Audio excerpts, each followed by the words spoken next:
Day 133, 2 Samuel 11 and 12, 1 Chronicles chapter 20. This is just the word where we're reading chronologically through the Bible in a year. Day 133 of 365, starting with 2 Samuel 11 in the New King James Version. It happened in the spring of the year, at the time when kings go out to battle, that David sent Joab and his servants with him and all Israel, and they destroyed the people of Ammon and besieged Rabbah. But David remained at Jerusalem. Then it happened one evening that David arose from his bed and walked on the roof of the king's house. And from the roof he saw a woman bathing, and the woman was very beautiful to behold. So David sent and inquired about the woman. And someone said, "Is this not Bathsheba, the daughter of Eliam, the wife of Uriah the Hittite?"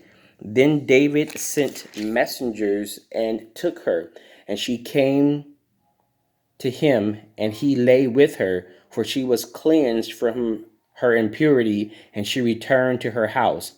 And the woman conceived. So she sent and told David and said, "I am with child."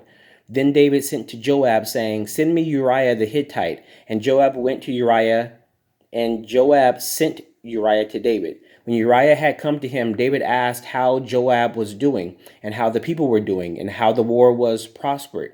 And David said to Uriah, "Go down to your house and wash your feet." So Uriah departed from the king's house, and a gift of food from the king followed him. But Uriah slept at the door of the king's house with all the servants of his lord, and did not go down to his house. So when they told David, saying, "Uriah did not go down to his house," David said to Uriah, "Did you not come from a journey? Why did you not go down to your house?" And Uriah said to David, "The ark and Israel and Judah are dwelling in tents, and my lord Joab and the servants of my lord are encamped in the open fields. Shall I then go to my house to eat and drink and lie with my wife? As you live, and as your soul lives, I will not do this thing." Then David said to Uriah, "Wait here today also, and tomorrow I will let you depart." So Uriah remained in Jerusalem that day and the next. And when David called him, he ate and drank before him, and he made him drunk. And at evening he went out to lie on his bed with the servant of his Lord, but he did not go down to his house. In the morning it happened that David wrote a letter to Joab and sent it by the hand of Uriah. And he wrote in the letter, saying, "Set Uriah in the forefront of the hottest battle, and retreat from him, that he may be struck down and die." So it was, when Joab besieged the city, that he assigned Uriah to a place where he knew there were valiant men. Then the men of the city came out and fought with Joab, and some of the people of the servants of David fell, and Uriah the Hittite died also. Then Joab sent and told David all the things concerning the war, and charged the messenger, saying, "When you have finished telling the matters of the war to the king, if it happens that the king's wrath arises, and he says to you, 'Why did you approach so near to the city when you fought? Did you not know that they would shoot from the wall?' Who struck Abimelech, the son of Jerubasheth? Was it not a woman who cast a piece of a milestone on him from the wall, so that he died in Thebez? Why did you go near the wall? Then you shall say, 'Your servant Uriah the Hittite is also dead.'" So the messenger went and came and told David all that Joab had sent by him. And the messenger said to David, "Surely the men prevailed against us and came out to us in the field. Then we drove them back as far as the entrance of the gate.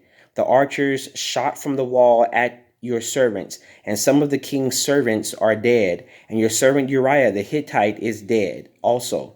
Then David said to the messengers, "Thus you shall say to Joab, 'Do not let this thing displease you, for the sword devours one as well as another.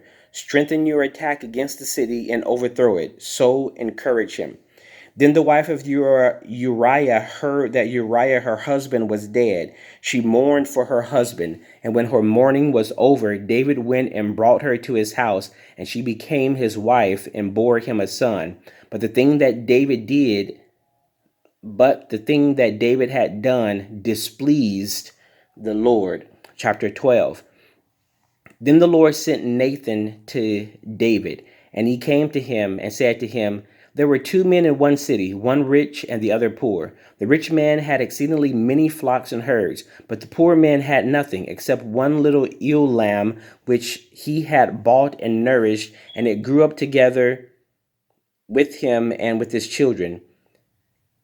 It ate of his own food and drank from his own cup and lay in his bosom, and it was like a daughter to him. And a traveler came to the rich man, who refused to take from his own flock and from his own herd to prepare one for the wayfaring man who had come to him. But he took the poor man's lamb and prepared it for the man who had come to him. So David's anger was greatly aroused against the man. And he said to Nathan, As the Lord lives, the man who has done this shall surely die. Then he arose, then he shall restore fourfold for the lamb, because he did this thing and because he had no pity. Then Nathan said to David, You are the man. Thus says the Lord God of Israel, I anointed you king over Israel, and I delivered you from the hand of Saul. I gave you your master's house and your master's wives into your keeping, and gave you the house of Israel and Judah. And if that had been too little, I also would have given you much more. Why have you displeased the commandment? Why have you despised the commandment of the Lord to do evil in his sight? You have killed Uriah the Hittite with the sword. You have taken his wife to be your wife, and have killed him with the sword of the people of Ammon. Now, therefore, the sword shall never depart from your house, because you have despised me and have taken the wife of Uriah the Hittite to be your wife. Thus says the Lord, Behold, I will raise up adversity against you from your own house, and I will take your wives before your eyes and give them to your neighbor, and he shall lie with your wives in the sight of this son. For you did it secretly, but I will do this thing before all Israel, before the sun. So David said to Nathan, I have sinned against the Lord. And Nathan said to David, The Lord also has put away your sin. You shall not die. However, because by this deed you have given great occasion to the enemies of the Lord to blaspheme, the child also who is born to you shall surely die. Then Nathan departed to his house. And the Lord struck the child that Uriah's wife bore to David, and it became ill. David therefore pleaded with God for the child, and David fasted and went in and lay all night on the ground. So the elders of his house arose and went to him to rise him up from the ground, but he would not, nor did he eat food with them. Then on the seventh day it came to pass that the child died, and the servants of David were afraid to tell him that the child was dead. For they said, Indeed, while the child was alive, we spoke to him, and he would not heed our voice. How can we tell him that the child is dead? He may do some harm.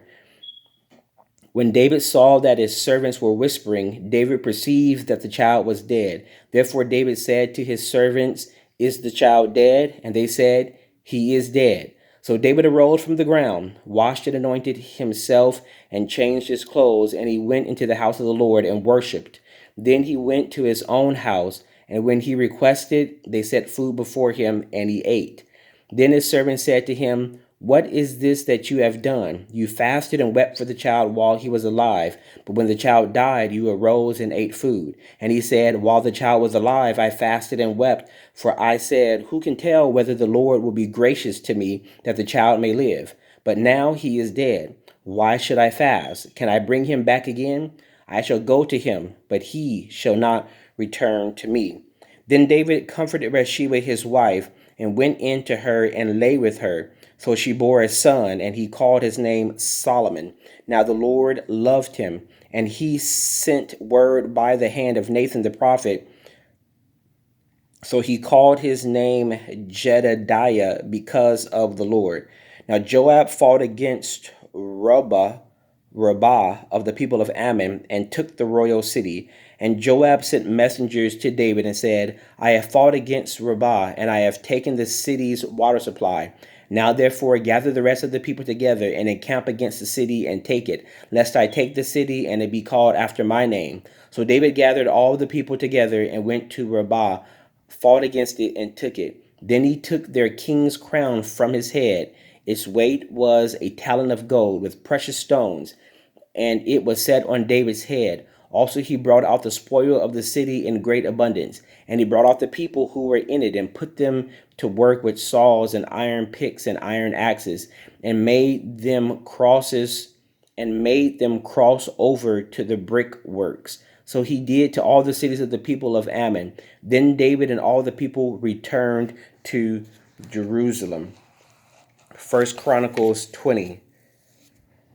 And it happened in the spring of the year, at the time of kings go to battle, that Joab led out the armed forces and ravaged the country of the people of Ammon, and came and besieged Rabbah.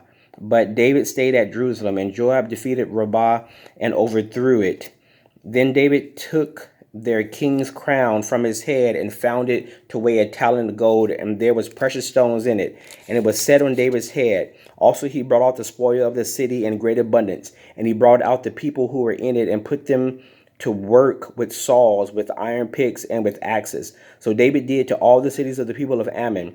Then David and all the people returned to Jerusalem. Now it happened after that war broke out in Gezer with the Philistines, at which time Sabekiah the Hushathite killed Sapiah, who was one of the sons of the giant, and they were subdued. Again, there was war with the Philistines, and Elhanan, the son of Jair, killed Lami, the brother of Goliath the Gittite, the shaft of whose spear was like a beaver's beam. Yet again there was war at Gath, where there was a man of great stature, with 24 fingers and toes, 6 on each hand and 6 on each foot. He also was born to the giant. So when he defiled Israel, Jonathan the son of Shemiah, David's brother, killed him. These were born to the giant in Gath, and they fell by the hand of David and by the hand of his servants. May the Lord add a blessing to the reading of the word. That was day 133, 2 Samuel 11 and 12, and 1 Chronicles 20.